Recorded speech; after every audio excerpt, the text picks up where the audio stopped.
What's going on, Graveyard Shift family? It's your shift leader, Dalen, clocked in for another amazing true crime story. I don't know, man. This one kind of touches you a little bit. It hits you in the feels. All of them hit you in the feels, but this one does for sure. Because when you go off to college, you go there with the hopes of bettering yourself, bettering your future, reaching your goals, reaching your dreams, reaching your aspirations. The last thing you ever have on your mind is losing your life.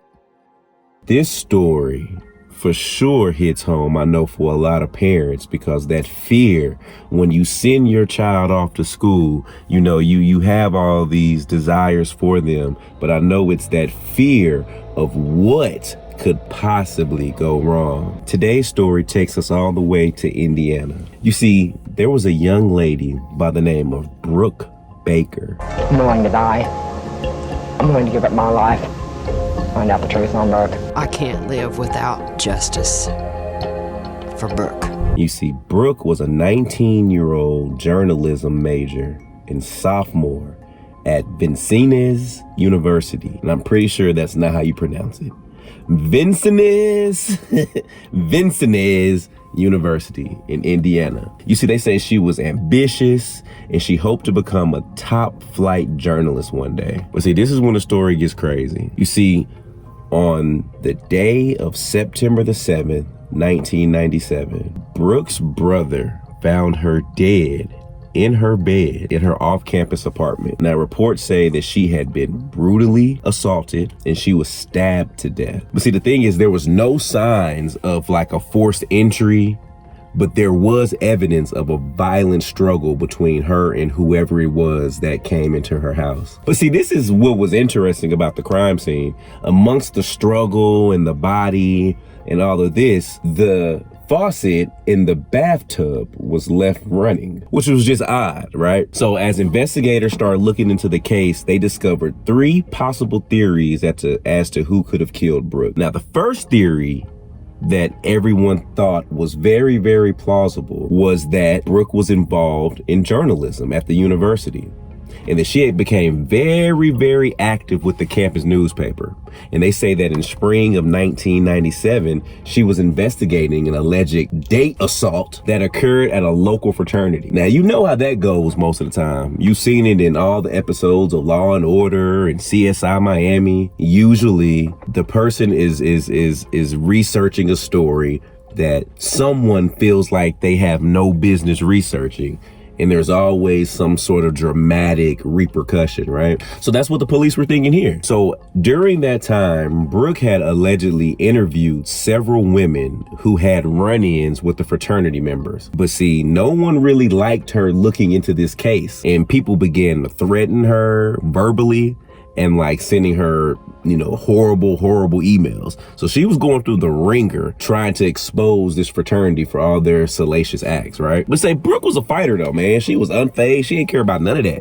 She had her goal. She knew what she was trying to do. She knew what she was trying to accomplish. She didn't care about some idle threats. We see her mother, Janet, was acting like any other mother. She was concerned. Like, this is her baby.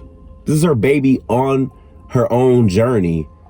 And a parent can only do what a parent can do, and that's be protective. But see, her mother thought she could be stepping on the wrong toes or interfering with the wrong people. So she kind of wanted her daughter Brooke to just chill out on this article. But Brooke responded that, she was writing a story to keep others from being victims. Like, it was bigger than her. In her mind, she felt that like if she could tell this story and get it out to the masses, then it could potentially save the life of some future victim. That's noble. Not only was she working for a passion and for a cause. But you see, a few weeks before Brooke was killed, she was at a friend's house when a truck full of the frat brothers arrived and they threatened her. So she chilling at her people's house. Then all of a sudden, a gang, let's call it what it is, a gang of the fraternity members that she was researching pulled up on her and just began threatening her. Like, if you don't stop prying into her, this gonna happen to you, XYZ, just like getting real confrontational. So it got to the point where she didn't feel safe, right? And so to make herself feel better and to feel more comfortable in her living environment, she moved. But see, now she moved to an apartment that was owned by an on-campus police officer. So Brooke and her mother felt like, you know, if she's gonna live off campus, at least she should be living in a place where there's security. And the security guard is on campus, so he knows what's going on. He knows who the players are. He can just kind of keep an eye on Brooke. Now, here's the second theory. The second theory of what could have happened to Brooke was that the landlord himself was responsible. So you see, Brooke had told her friends and family, you know, shortly thereafter, that the landlord kept coming into her apartment unannounced and at various times. She said one night while she was sleeping, like he came inside and like shined a light on the inside. I don't know what type of creepy, it puts the oil on itself. Like, I don't know what type of creepy, like, how do you justify that? Sir, why are you in my apartment flashing a flashlight at me while I'm asleep? You're weird. So he was on the radar. And she also said on another night, he came in there while she was in the shower. Now, you know, landlords be trying to, like, you know, them little sketchy ones. They try to play that when they see an innocent young lady or somebody they feel like could be a victim. You can easily walk in. Oh, I was trying to do some maintenance. Oh, I was trying to check the heater. Yeah, all right. You just so happened and conveniently walked in while this woman was in the shower. So over the course of the time of her living there, she told multiple people that she was very uncomfortable about the situation. You see, the investigators' theory is that the landlord let himself into Brooke's apartment the night of the murder. They had some sort of confrontation and she was killed as a result. Now, the third possibility about Brooke's death was that a person posing as a potential roommate killed her. So just days before Brooke was killed, she had placed an ad in the campus newspaper for a roommate for her apartment. Investigators believe that her killer may have read it and went there claiming to be a potential roommate. So maybe this person saw the ad, maybe the person knew who she was and they just took it as an opportunity.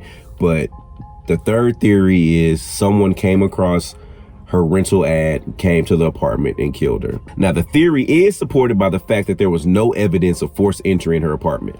So they believe whoever did whatever they did not physically break in. So either they had to be let in or they had a key to get in. That's wild, because then it's like, dang, if she let her killer in, what type of relationship did she have with them to feel comfortable enough to allow them into her personal space, especially knowing all the threats that she was getting?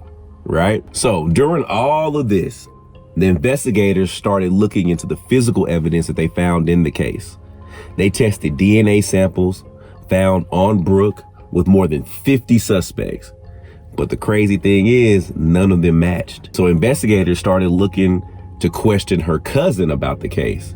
You see, her cousin had been staying with Brooke, but moved to California 1 week before the murder. At this point, the police are just reaching for straws. They're trying to converse and speak with and talk to anyone that could possibly lead them in the right direction. But see, the cousin started acting a little shady. They say the cousin was unwilling to answer any questions from the investigators. So it's like, all right, if you was here a week before and you don't have anything to do with it, why are you just being so hard to get in contact with and reluctant to answer the questions that could put us in the right direction to find out who killed your cousin? So that drew a major red flag. But to this day, it was not known what information that her cousin may have even known about the case. She was just being so hard to deal with, or they couldn't get anything out of it. But it's just like, what are you hiding? Yeah, to this day, nobody knows what she was hiding. Brooke's parents, along with other family members and friends, like they was just hoping to find out the answers coming from this cousin. But literally, she was just tight-lipped. So look, time went on. The killer was not found. Investigators were still investigating. And then on July 5th, 1999, investigators searched the apartment of missing Vincennes. I cannot say the name of this college. Vincennes, the same college that Brooke went to. There was another student named Erika Norman. And they were shocked to discover a nearly identical crime scene to Brooke's, including the water running from the bathtub faucet. So let me tell you that again. At the same college, another girl ends up going missing. When the police get there to investigate, they find a very similar crime scene to that of Brooke's earlier. Why is the bathtub sink running? So they start putting two and two together. But the only thing different about Erika and Brook's case, Erika's body wasn't found in the apartment. But see, a man by the name of Brian Jones was soon brought in for questioning after investigators learned that he was the last person seen with Erika. So Brian didn't wash his hands too good in this one.